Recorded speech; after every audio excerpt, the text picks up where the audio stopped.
Naramdaman nyo rin ba yung GRPS2? parang kinukuryente yung binti natin? Kasi tayong mga Pinoy kahit may nararamdaman na basta kaya pa, go lang. Pag yung kamay natin parang namamanhid, iniisip natin baka nadaganan lang sa pagtulog.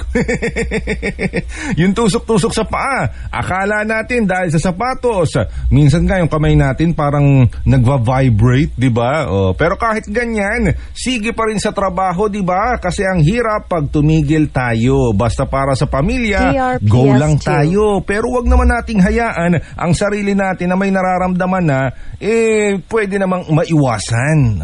Hello sa may sipag na listeners dyan. Nakakaramdam ba kayo ng pangalay, tusok-tusok at pangmanhid? Malamang marami na sa atin ang meron yan pero nagtitiis lang kasi hindi pwedeng tumigil sa hanap buhay para sa sarili at pamilya. Kaya ang advice ko sa inyo, mag-Ferrex B Complex araw-araw. May sapat na V vitamins, tulong para iwas galay, tusok at manhid. With proper diet and healthy lifestyle, 550 pesos SRP lang, kaya kayang-kaya. So mga listeners, para sa mga pangarap at sa ating mga mahal sa buhay, walang bibitiw. Mag-Ferrex B araw-araw. Vitamin B1 plus B6 plus B12 is the generic name of Ferrex B Complex. If symptoms persist, consult your doctor.